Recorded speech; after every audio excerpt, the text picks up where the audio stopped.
প্রথম সন্তান না নেয়। তো এটা আমরা সবাই চেষ্টা করবো, আমরা পরিবারের আছি, তারপরে আমাদের ইএনসি এবং নর্মাল ডেলিভারি করতে আমরা সহযোগিতা করে থাকি। শিশু সেবা, কিশোর কিশোরী সেবা, সাধারণ ক্লিনিকের মাধ্যমে ইউনিয়ন স্বাস্থ্য ও পরিবার কল্যাণ কেন্দ্র আছে, এখানে আমরা সেবা দিয়ে থাকি। ইউনিট আছে, সেখানে দিয়ে থাকি।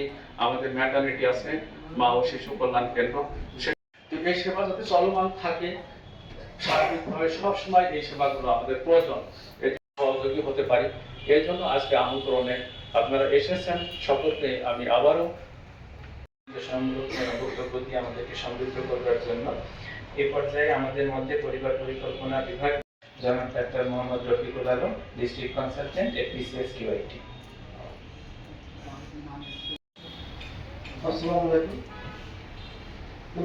পূর্বকলম প্রচার সেবা সপ্তাহ সম্মানিত সভাপতি, অন্যান্য অতিবৃন্দ, জেলা পরিবহন কর্মকর্তা, এবার পুত্রগত বিষয় পরিবর্তিত পরিবার নিরাপদ অঙ্গীকার। নিরাপদ মাতৃত্ব বলতে আমরা কি বুঝি? মাতৃত্ব হচ্ছে এমন একটা অবস্থা, ওনার শারীরিক অবস্থা যে অবস্থায় একজন মা নিঃসিদ্ধান্ত অনুযায়ী একজন মা বা মানে একজন প্রসব পরবর্তী সেবা পাবে এবং দুজনে মা ও শিশু উভয় সুস্থ থাকবে।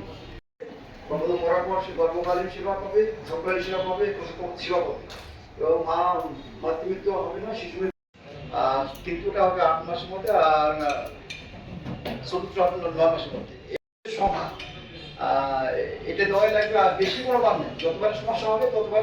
পরিকল্পনা সেবা সপ্তাহ উপলক্ষে আজকে যে প্রেজেন্টেশন সহ ফ্যামিলি দপ্তরের যে কর্মকর্তাগণ যে বক্তব্যগুলো উপস্থাপন করছে, আমরা অনেক বিষয়ে জানতে পেরেছি। যদিও ফ্যামিলি প্ল্যানিং এর কার্যক্রম সম্পর্কে আমরা মোটামুটি সবাই জানি, যেমন যখন ছোট থেকেই আমরা ফ্যামিলি প্ল্যানিং এর সেবা নিই না এমন কেউ নাই আমার মনে হয়।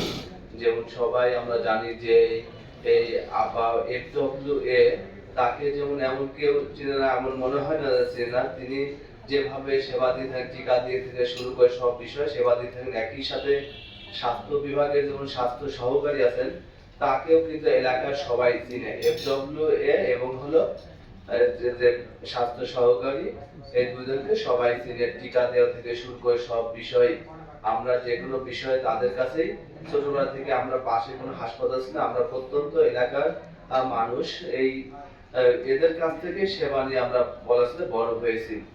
যে জনসংখ্যা নিয়ন্ত্রণ করা, সেটা থেকে এখন আমি মনে করি আরো বড় পরিসরে ফ্যামিলি প্ল্যানিং পরিবার পরিকল্পনা বলতে শুধুমাত্র যে জনসংখ্যা যে নিয়ন্ত্রণ তা কিন্তু না, স্বাস্থ্য, শিক্ষা, তারপর আমাদের সদর উপজেলার সম্মানিত উপজেলা নির্বাহী কর্মকর্তা, সেবা এবং প্রচার সপ্তাহ এটার বিষয়ে আমরা উপপরিচালক মহোদয়ের কাছ থেকে বেশ কয়েকদিন আগেই আমি ধারণা পেয়েছিলাম, শুনছিলাম আসলে অনুষ্ঠানটা মানে এই সপ্তাহটা চলবে।